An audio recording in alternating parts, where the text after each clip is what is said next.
Hi, Dorothy. Hi, Lisa. Hi. Hello. Thanks so much for being here this evening. What time is it in your ends? I'm 7 p.m. 6. Okay, I'm 8. So yeah, it's Evening. evening. Well, thank you guys so much for being here. I'm just going to kind of read a little bit of your bios just so that folks have a clear sense of who they're hearing from if they don't already follow you. And then we're going to dive into some questions. Great. So, first, Dorothy Tanahill Moran. Dorothy is fiercely committed to guiding ambitious professionals, especially introverts, to get promoted to the next level in the shortest amount of time so they can have the life of their dreams. She is an author of 4 career success bestseller books, speaker, leadership coach, and is known as the introvert whisperer. Dorothy has an uncommon insight on the human condition in the workplace. She is skilled in change management, human behavior, body language, and real world leadership for 21 years at Intel, managing an organization of 1,000 people. In that time, Dorothy was promoted 10 times, with the first promotion within 4 months of starting. Those unique insights allow her to quickly get to the real root cause of a problem, so her solutions are targeted, quick, and get results. And then Lisa Canning. Hi, Lisa. Hello. Lisa Canning is an interior design and lifestyle expert in Toronto, Canada. With 10 years of working behind the camera on the design teams of hit HGTV television shows like The Property Brothers and The Expandables, Lisa now spends her time in front of the camera on her YouTube channel helping moms design their lives and their homes around their greatest priorities. A mom of 6, Lisa believes that moms can make a significant impact in their careers and in their communities, but not at the expense of their health and their families. She'll be sharing her unique philosophy on balancing work and motherhood in her upcoming book, The Possibility Mom, coming out later this year, which is a really excellent title. So, Lisa, I want to start with you. Can you talk to me a little bit about the journey to become a working entrepreneur while you have not 1, not 2, but 6 little kids? What has that been like? It's a wild ride. But basically, I started my business 10 years ago, and at the exact same time, I had children basically a year and a half apart. And we didn't design it that way. We kind of just decided to keep rolling with it. And it presented lots of fun, interesting logistical challenges. But from a productivity point of view, it's been such an interesting experience trying to do things in a really limited amount of time. And so I would say that I basically failed at it. I'm being a little bit silly when I say that, but I kind of did for the first 5, 6 years. I basically just Hmm. tried to do the same thing over and over and over again. And the result was everyone was unhappy. I was constantly stressed. I constantly felt like my to-do list was like never ending. And I was constantly letting my family down because constantly for about 6 years, I basically made work the main priority of my life. And I let my family kind of fill in all the spaces in between. And it finally came Hmm. to a big head when I just kind of literally woke up one day. It's a very dramatic story that I share very dramatically on various, you can find it if you search hard enough on YouTube. But I basically just sort of woke up and realized that if I continue down this path, I will lose my family, and it's not worth it. Nothing is worth losing your family. So I Well, basically, okay. Tell us a little bit of the story. basically I was sitting in my minivan, and I had just had my 4th baby. And I literally was still recovering from it was like maybe 5 days out of hospital. And I was at a job that I was managing. Nobody told me that I had to be there, like nobody. But I felt like I had to 100% be there to manage this tile that was going in. And I just remember looking around my minivan. I had crumpled like takeout containers of like every kind of fast food imaginable all over the bottom of my car. I had the normal things that come with having a bunch of little kids. So goldfish crackers everywhere, crumpled water bottles, apple juice boxes everywhere. And I remember I had the baby in the car, and I was about to walk into this messy, filthy, like job site with this brand new baby, literally just getting home from the hospital. And I just remember literally looking up and saying, like, my priorities are not in the right order. Hmm. And I remember nobody else told me I had to be there. Like, nobody. It was just me. I felt like I had to be there. And that's when I kind of dawned on me that I had set my priorities in a manner that was not going to be sustainable or good for anybody. Yeah. That's my Wow. Okay. So then how did at that point you realize, parenting is going to have to change the way you think about, productivity in your own life, right? So then what did you start doing to try to get things on track? So it came at a very similar time to reading the book Essentialism. I know I have a feeling we all love this book. I know you love it. Tell people who don't know this book, tell us what it's about. Lovely author Greg McKeown has written a book basically where you're staying in your what only you can do. And so that was the real big aha that I had. I knew all of a sudden after my minivan meltdown is what I call it. Post my minivan meltdown, I knew that I had to just figure out how to do work, because I still loved my work and I loved the impact I was making through work, but absolutely make impact in my own family. So it really came down to what can only I can do and what can I just literally delegate, delete, automate. So I would say from that 5-6 year point, that minivan meltdown, that's when really I just started using the principles of essentialism very much, staying in only what I can do, and then developing systems in my business that allowed me then to spend more time with my family and not be constantly doing the work of easily 12 people, that kind of thing.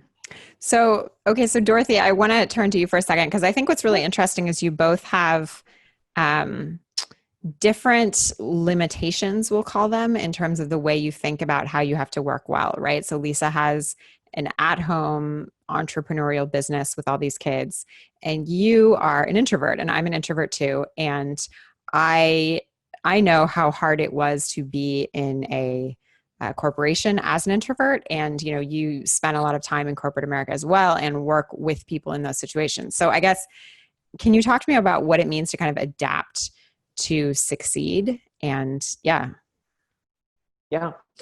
Well, it is possible, first of all. So that's an important thing to know.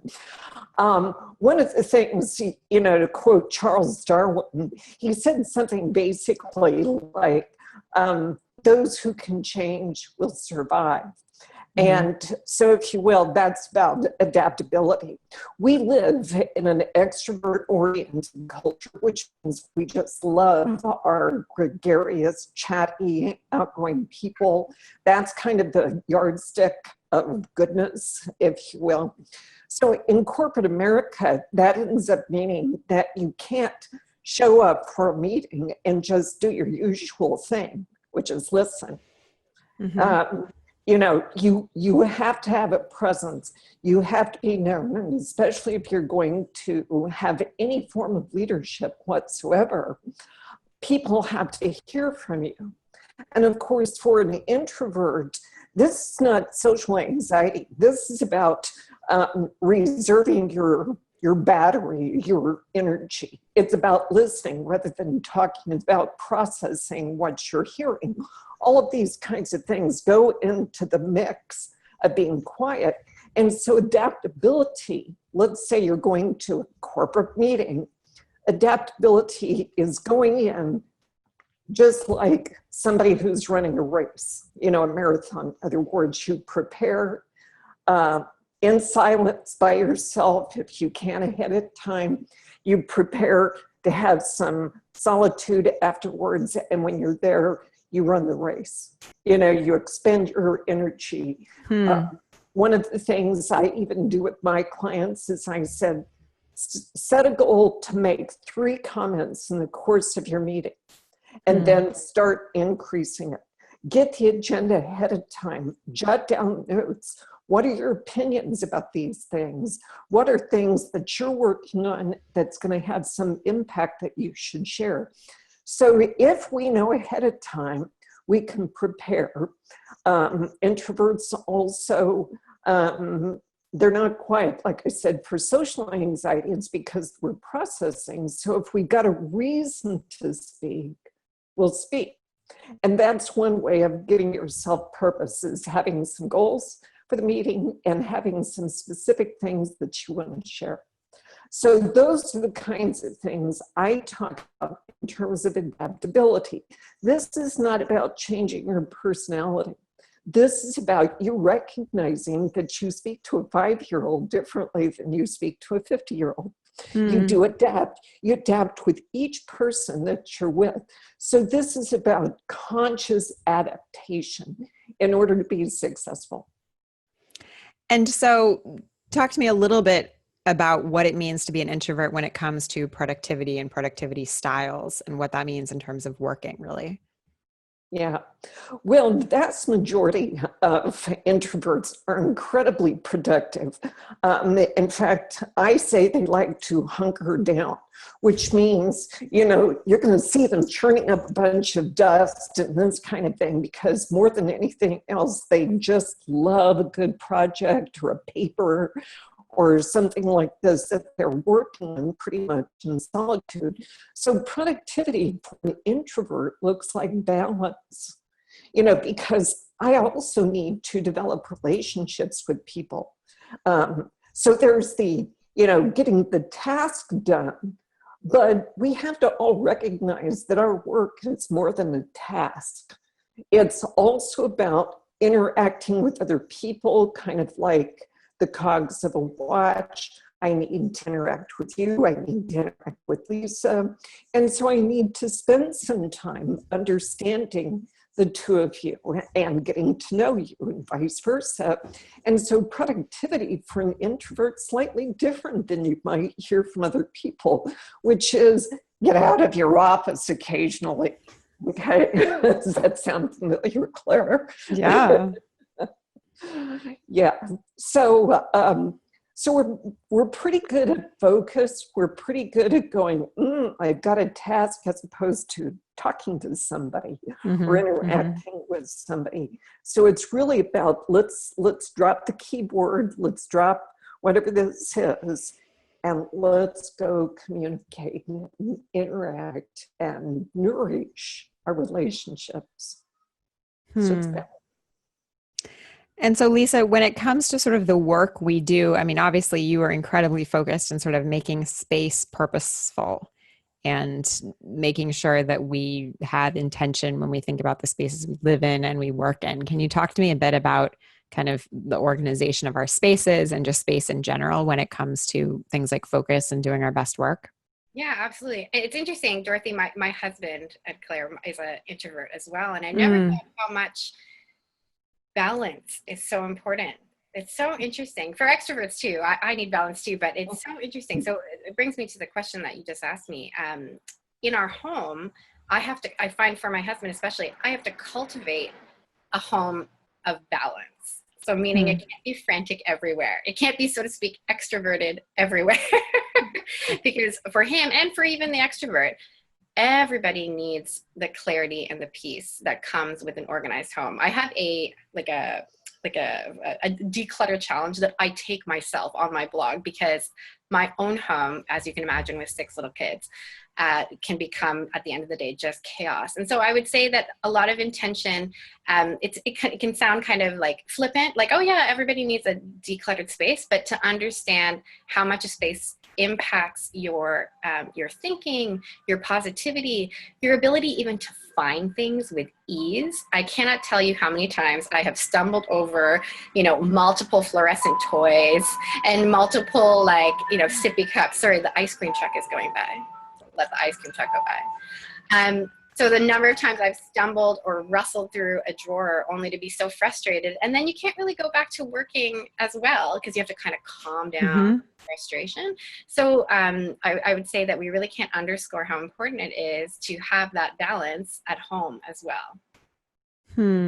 So what do we do to get started with making sure our spaces sort of work with the work we want to do? It's behavior. So just to give a very firm example, every day, for example, ensuring you clear out the clutter at the end of every day, and you make it a resolve that every single day, not that it's a pristine space necessarily, but you get rid of the clutter. So the glasses that have accumulated, the coffee that's accumulated, the paper that no longer needs to be on your surface, so that you can again start the next day without the frustration and without the lack of focus. And I think Distraction and resistance are things that I think we can also forget about. A messy desk is a form of resistance, and it's yet another thing that we can. Oh, wait, tell me about that. Why? Wait, what?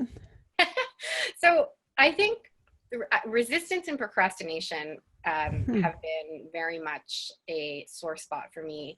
I'm working on a book currently, and the procrastination I'm putting into writing this book, let me tell you, has been pretty gosh darn fierce.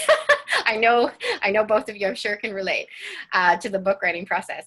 And so I just think, just in general, like on more broad general terms, the less we can put in the way of us doing our most important work, the better. So, if you're going to procrastinate and be like, well, I really got to clean my desk first before I, write this blog post. And then that turns into, well, now that I've gotten rid of all the papers, now I need to file them, and, on and on and on. And you're not yet getting to the deep work that's going to be of most significance and importance. So I think that's what it is. It's removing any boundaries, hurdles, potential things that can become resistance.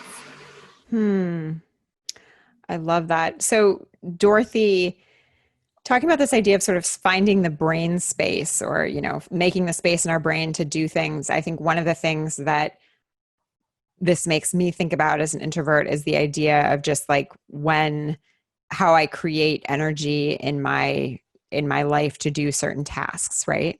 So the big one for me is something that, takes a lot of brain space or a lot of energy is writing, essentially. So I'm wondering how you create basically the space in your life to find the energy to do the deep work like that. Yeah.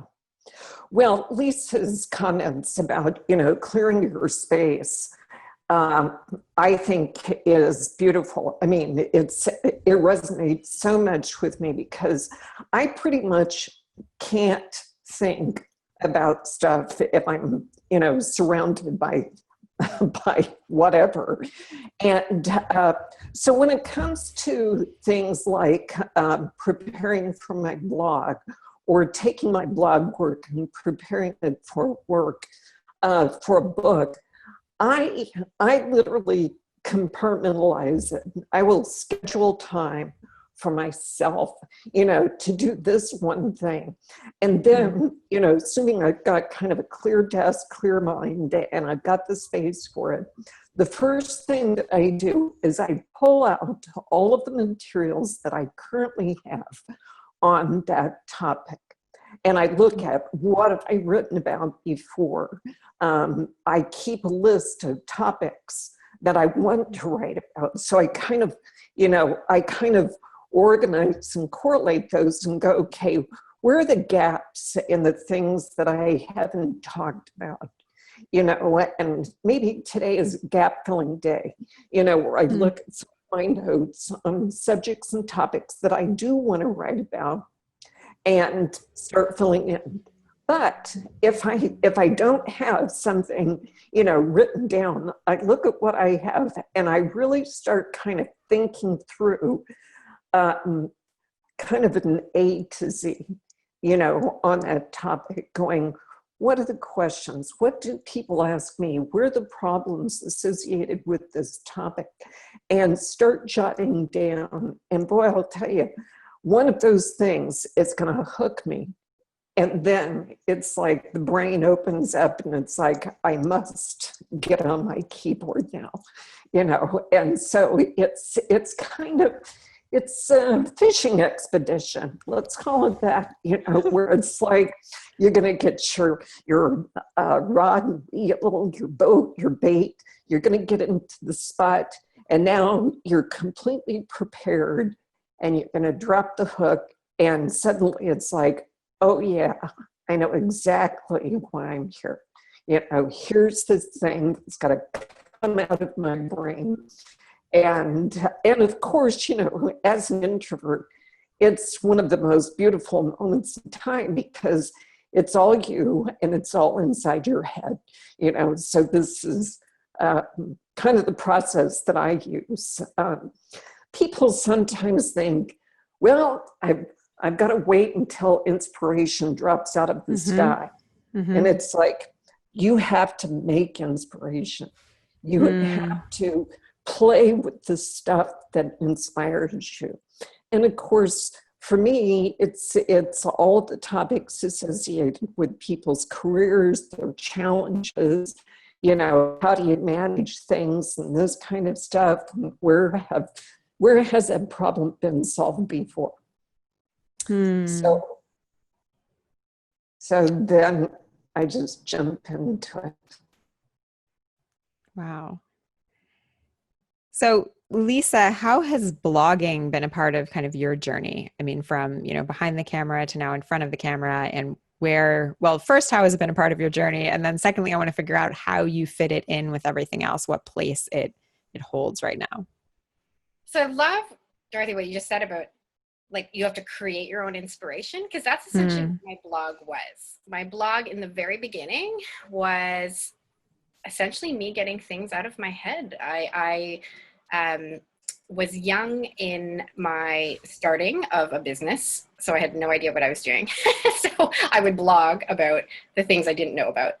And similarly in my practice of interior design, same thing. I was sort of blogging as I was learning and I was growing. And then in more recent years in my journey as motherhood. So I would say that blogging began as very much just a place to find my inspiration. And as I wrote, I realized the places where, quote unquote, my zones of genius came to be. And I don't think I would have ever figured that out if I had not blogged. I think there's something very powerful about the process of writing. And I almost tell, literally anybody anywhere, when they say, I really want to start a business, what do you think? I tell them, you should start a blog and don't even share it if you don't want to. But just so that you have the exercise of getting ideas out that are uniquely yours. Because that's what's so cool, is that we all have something so unique, regardless of the topic, but we have a unique sphere, lens, way of interpreting it that can come out very powerfully through writing. So that's where my blog began. How I fit blogging in is a very good question, Claire Diaz-Ortiz. I don't know. The challenge I have right now is it's all priorities, right? I know you know this with small kids at home. There's only so many things I can fit in the times that I do choose to work. And so right now I've decided to make YouTubing a bit of a priority. And so I'm right now in the process of trying to discern how does blogging also fit in with YouTube, because I'm finding that there's starting to be a bit of just a fight for time. I either have to figure out processes in which I can make the YouTubing faster and more efficient so I can continue to blog, or, I just got to figure out a process in which I can fit them both. So I'm currently right now in that discernment process of what will take up more of my limited time. But currently, so you do the YouTube videos, but those are posted on your blog and sent out to basically blog subscribers. So that's that's sort of the flow. And the blog, exactly. And the blog is really where I began. There are people who followed my blog when I started my business 10 years ago. So it's been quite the fun journey to create online. So Dorothy, I know that you also, I'm guessing that maybe I'm wrong, some of the clients you work with also blog to some extent. Is that true or not? Not necessarily, because most of the people that I work with are what I would call the corporate types. And so they don't want the side blogging thing is not necessarily an interest. Not too much. Every once in a while it is. I mean, I've got my best friend is a book author, and so she started a blog. And I've got somebody who's a friend who's had kind of this odyssey of health issues, and so she's written a lot about that. But corporate people, as a rule, tend to not blog, but I do. And I'm not a corporate type anymore. I work for myself. So how do you sort of divide out your time in terms of times you spend with clients, time you spend writing, blogging, and then times you spend doing other types of writing, I guess? What I, life's an experiment and so is business. But at first, when I started this, I was doing appointments anytime, day or night. And that was just too chaotic. So what I ended up doing is I distilled it down to, I take appointments Monday through Wednesday, including the evenings, because if people are working, I need to be available for them in the evenings. Then Thursday and Fridays are left for me to, I'll just say, do the non-client work. So working on the blog, converting materials to to books, any of this sort of thing occurs on those 2 days. Now, that's not to say that I don't sneak it in on the weekends, but it tends to be one of those things that it's like, if I can't find a really bad sci-fi to watch on TV on Sunday afternoon, I will crawl into my office and I'll load my social media and, I'll do stuff like that because I've got the time and I have nothing else to do. So, somewhere over the weekend, I'll usually slot those kinds of things in because to me, social media is not as brain active. I don't know how to put that politely, but I don't have to burn as many brain calories, with my social media. So if I've written it, I've got it on the blog, then I can share it on social media. And so what have you identified those tasks in your life that are sort of the most brainful, essentially the ones that take the most energy? Definitely my client coaching is definitely one of those, but I also discover that it becomes fruit for the writing. So the two things are very symbiotic. And I develop a lot of materials to share with my clients. And then I'll start discovering, if I divide this up into 5 pieces, I could publish it. Then I could repurpose it and put it into a book or an ebook or something like this. And so I've gotten to a point where I see all of those kind of interconnected. If I'm writing, it's probably eventually going to support a client, and it's probably going to go on my blog, and it's probably going to go into a book. Now, maybe they all have to be touched or tweaked, so they are appropriate for whatever that medium is. But the heavy lifting has already been completed, if you will. And so I find I'm much better if I compartmentalize things. It's like, here's my time to be with you as a client, and here's my time to put some things down in black and white for some of those other purposes. So Lisa, sort of talking about kind of what of your tasks or what of the sort of projects you have on your plate right now takes the most energy. I'm wondering also how you actually divide up your days right now with the 6 kids and with the one who's still, 6 months old. Great question. So I would say you've got it all figured out, right? Oh gosh, I am an expert in failing at this. Honestly, I am literally an expert in failing. And if I can just offer encouragement to anybody out there who also feels like, oh my word, I've got kids and I've got a business, and how do you just gotta keep failing. I know that sounds bizarre, but that's what experience has shown me. When you fail, these are good problems to have. And it can be really challenging as a mom, because then you just kind of feel down every night. You put your head on the pillow and you're like, where did I fail today? But if we can reframe that to failing means I tried. Failing means I went for something.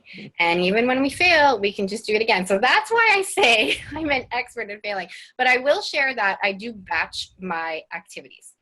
So meaning, for example, YouTube, I try to do filming all in one go rather than setting up the camera, obviously, multiple times a week.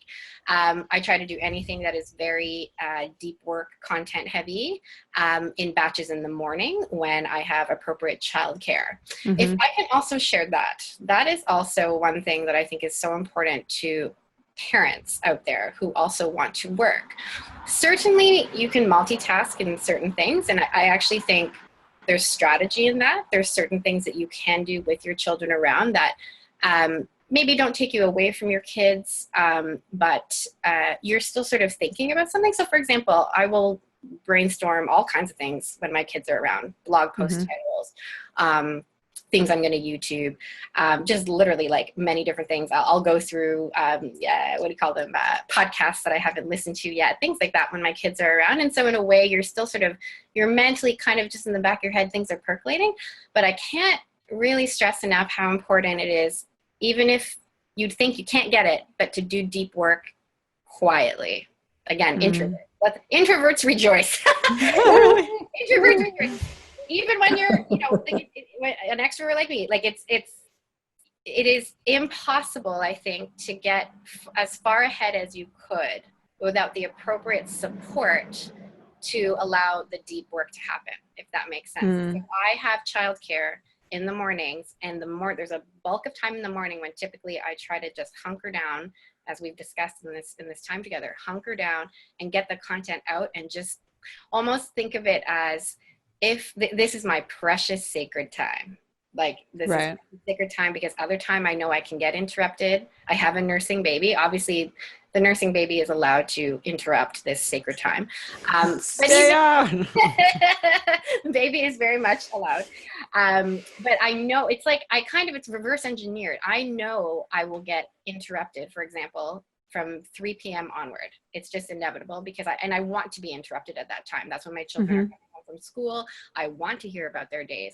That's the time I want to be interrupted. So it really is a reverse engineer type thing. When in the time of the day is it appropriate for me to be giving the most amount of energy to my work and to the deep work that needs to happen, and reverse engineering from there. I love it. I definitely don't be mistaken. I'm not some magic, like there's no magic over here. It's just a series of literal trial and error, and just every day getting back up, and tomorrow we'll try a new strategy and see what works. But that's the way to do it, right? That's the way you climb the mountain. With little kids in tow. Thank you guys. This has been so great. Dorothy, can you share sort of what you're really focused on these days and where folks can find out more about you? Well, my website is Introvert Whisperer. That has 2 ERs, .com. And I've got a lot of contributors to my blog at this stage of the game, which has been a lot of fun, having other people contributing their thoughts and ideas, and because you're never going to come up with everything. One of the things I've been doing this year is I've been speaking to groups on kind of the issues associated with introverts. But I do have a book that's ready to publish that I've been holding on to because I wanted to create a speech to go with it. And it's called Managing Your Bad Boss. And the subtitle is how to manage up in all situations. And so that's going to be for next year. It's a fun book. I've got some of the most unbelievable bad boss stories that are sprinkled throughout the book, which makes it a lot of fun. So I'm going to focus on getting that launched, getting the signature speech to go with it. And then I'm vacillating between leadership book, which I've got a ton of material on, or, maybe a couple of other things. So that's kind of what's going on for me. So you're laying back eating bonbons these days, it sounds like, Dorothy. Absolutely. Yeah. And of course, since it's hot here, supplemented with a little bit of ice cream and cold stuff, Lisa, what are you really, really focused on these days, and where can folks find more about you? People can find more about me at lisacanning.ca and on my YouTube channel. So that's where I'm spending the majority of my time is YouTube. You just search my name, Lisa Canning. And my book, The Possibility Mom, it is currently underway. I am very, very, very, very close to finishing writing it. And it is set out to publish end of this year, God willing, if everything works out. And then on Instagram, if you'd like to see a little bit of the chaos and the fun of what life looks like with 6 little kids and a couple businesses, and how our marriage survives all that and all that jazz, I definitely pour that into my Instagram, which is just my name, Lisa Canning. I love it. Well, thank you guys so much for this. I'm really, really grateful for your time and hope you have a lovely evening. You too. Thank you. Great. So Bye, awesome. guys. I love it.